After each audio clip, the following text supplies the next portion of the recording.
Alright everyone, so today I've got a really fun businessy topic to talk about, but let's just take things with a grain of salt right now because this is mainly based on speculation and a bit of fun thinking, though I do think it all makes a great deal of sense in light of the last while. Oh, and yeah, it's not all doom and gloom. I'm doing this because the sort of business of games is fascinating, not because I want loads of heads on sticks.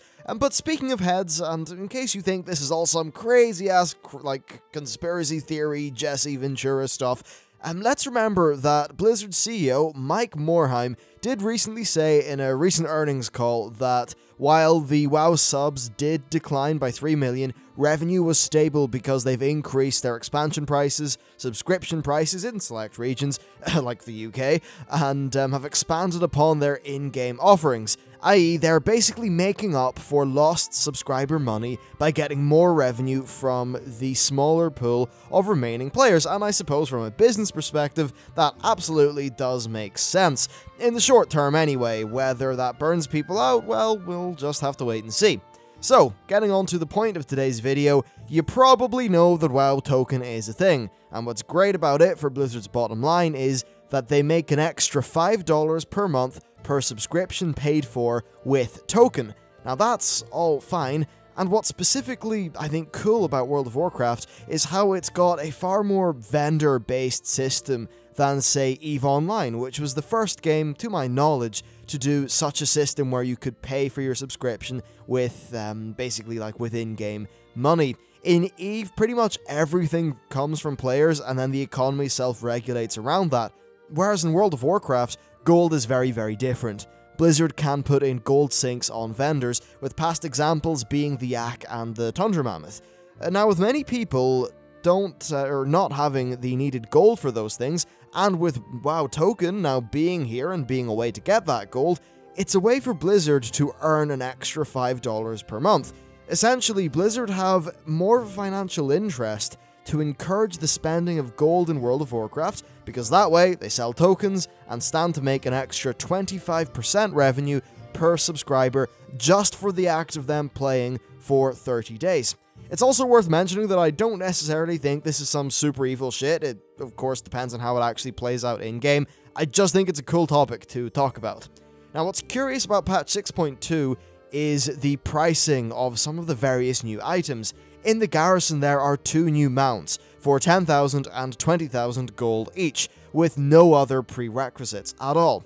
Additionally, level 1 through 4 Apexis gear is going to be purchasable with gold rather than Apexis crystals, as the crystals are being shifted over to the Tanan jungle gear, which is something that I covered like a day or two ago on the channel. The gear is 1k for the level 1, 5k for level 2, 10k for level 3, and 20k for level 4.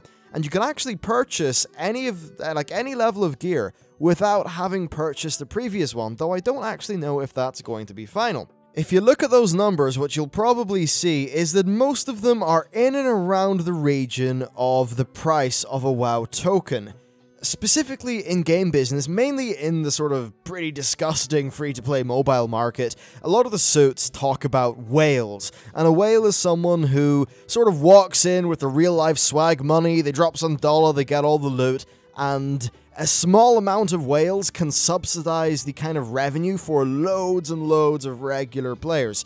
So if a whale walks in, purchases 5 tokens to deck out their characters, that means those 5 months of game time will earn Blizzard $100 rather than $75. That's actually identical to the price of an in-game store mount, and what I'd love to know is if putting unique mounts in-game for gold rather than on the store would make Blizzard a comparable amount of money by driving more WoW token purchases. To be honest with you, I'd rather see something like the Rune Saber that just recently came out on a vendor at perhaps the cost of 1.5 or 2 WoW tokens. So yes, a bit more sort of worth or price overall, but one that can be purchased either maybe half with a WoW token and then in-game gold that you earn.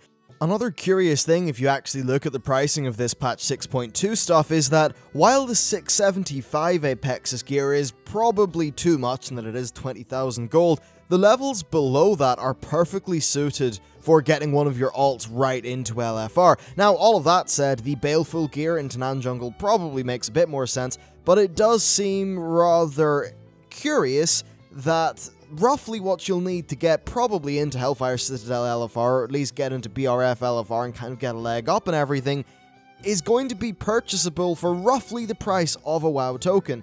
It certainly seems like Blizzard are saying, well, you can do these Apexis missions, which you may or may not find particularly fun, or you can get a token, and that will maybe get you 6 slots that'll help throw you into LFR. I suppose we do have to wonder whether any of that creates a bit of a conflict of interest in terms of what makes Blizzard the most money, and what actually delivers the best gameplay experience to the subscribers.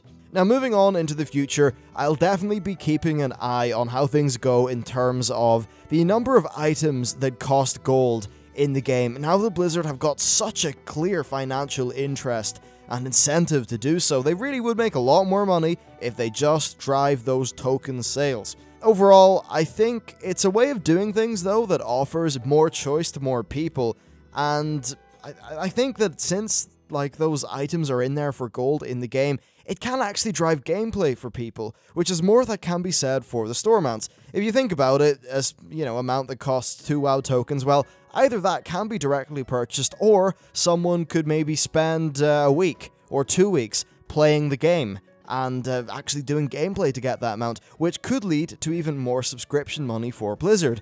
I think that having really robust in-game rewards is the ultimate way to do things in terms of just having, I think, stable overall revenue that's healthy, rather than kind of treating store mounts like a cash printing machine. Now, I've also seen some chat about this being sort of pay to win, and I'm not really sure what I think about that. What we do know is that the maximum eye level of this gear is 675, so it's not really a ginormous deal either way. The only main reason that this would be useful is quickly boosting alts into LFR, or perhaps getting around some content. What I think we need to watch out for in the future is whether these kind of gold/WoW token shortcuts become A, more prevalent, and B, more powerful, so in a future patch maybe you could relatively get to a higher item level than you could in this one. Certainly if Blizzard were selling, I don't know, item level 690, 695, 700 gear for gold, and then you could just, drop a few WoW tokens for that.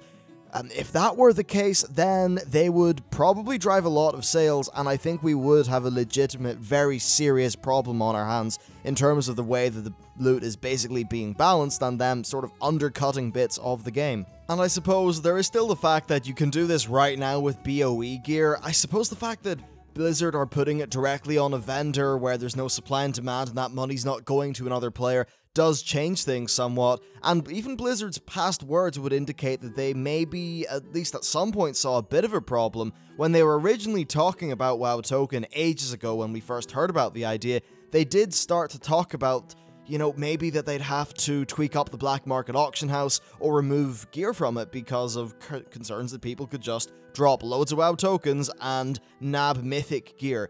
It would seem that that maybe isn't as much of a concern now, and perhaps that's in light of their more recent earnings report. It's hard to say either way. I think in closing, it's really too early to draw any real conclusions for this, bar that it's a fun discussion to have. While I think that it would make sense to put some store quality mounts in-game for gold due to the new financial incentive of token, I don't think that it will be the case. The store is such a short-term license to print money, and that's exactly what investors want to see. Though with players being increasingly dissatisfied with the disparity between store and in-game mounts, Blizzard are going to have to do something to shake up the formula, because frankly, there are only so many reskinned wolves, boars, river beasts, and eliks that people can take before they just get a little bit tired of the whole thing. And if you look at some of the patch content, well, it's all just stable mounts reskinned, and that does sting a little bit. Hell, the 2 new mounts that are purchasable for gold inside your garrison at that new vendor, they're just reskins of stable mounts again. It's a bit of a pity.